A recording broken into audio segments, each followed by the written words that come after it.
Bismillahirrahmanirrahim. Assalamualaikum warahmatullahi wabarakatuh. Pada anak-anak ustaz yang sekarang ni masih lagi hangat lagi untuk kita sama-sama belajar. Okey, pada petang ini ustaz akan mengajar kamu akidah bab yang kedua, iaitu beriman kepada Allah. Beriman kepada Allah ini, kalau kita ingat balik, beriman kepada Allah ialah salah satu rukun iman. Rukun iman ini ada 6. Jadi kita sekarang nak belajar ialah beriman kepada Allah. Jadi ustaz ulang balik rukun iman yang 6 tu apa? Yang pertama, percaya kepada Allah. Kedua, percaya kepada malaikat. Ketiga, percaya kepada kitab. Keempat, percaya kepada Rasul. Kelima ialah percaya kepada hari kiamat. Dan yang terakhir ialah percaya kepada qada dan qadar. Okey. Jadi untuk nak senang ingat, ustaz ada nyanyi lagu yang sebelum-sebelum ni. Jadi ustaz ulang balik supaya kita sama-sama belajar dan kita sama-sama dengar.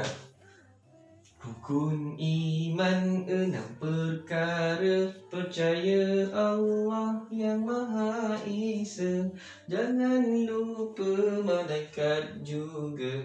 Percaya kepada Rasul dan kitabnya. Rukun iman 6 perkara. Hari kiamat wajib percaya. Qada dan qadar kita terima, barulah hidup aman bahagia. Macam itulah nyanyian dia. Okey. Jadi untuk yang pada petang ni, kita akan sambung pembelajaran kita, iaitu beriman kepada Allah. Hari ini ustaz akan menceritakan 2 perkara sahaja.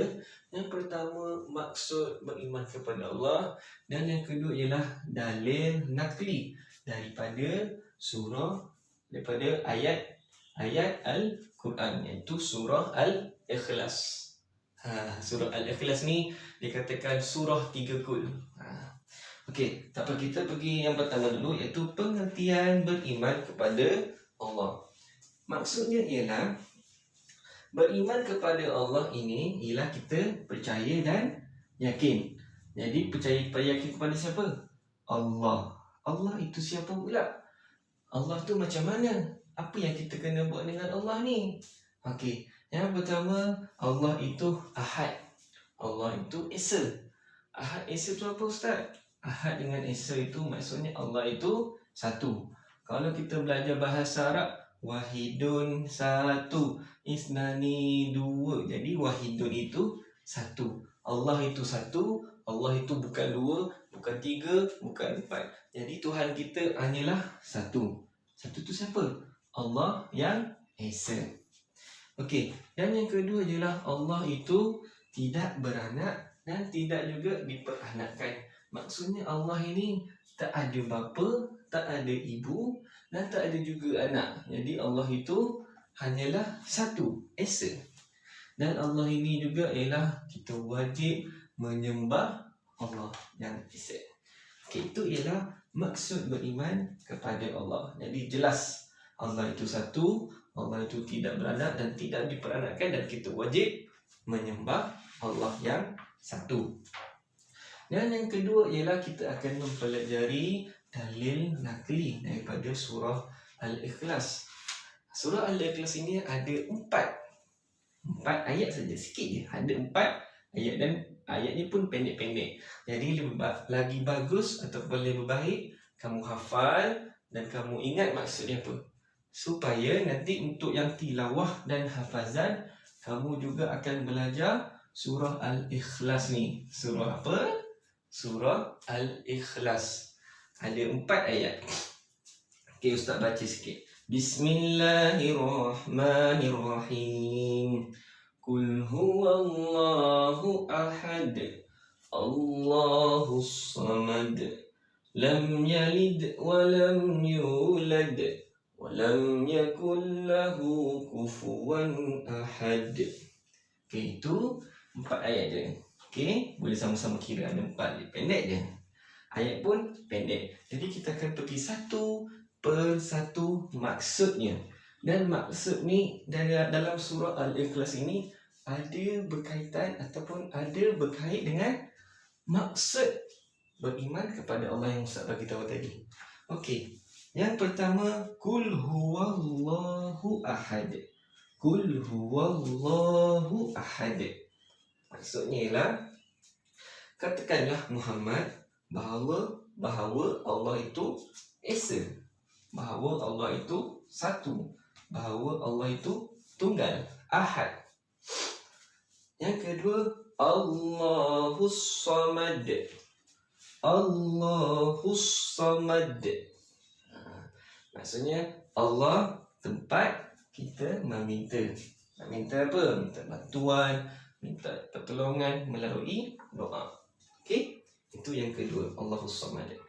Yang ketiga, lam yalid wa lam yulad.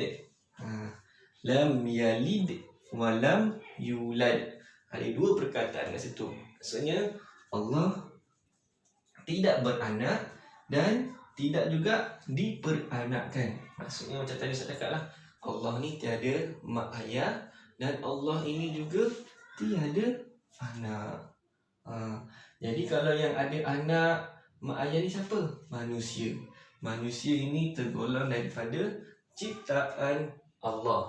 Allah itu khalik, kita ni makhluk. Okey?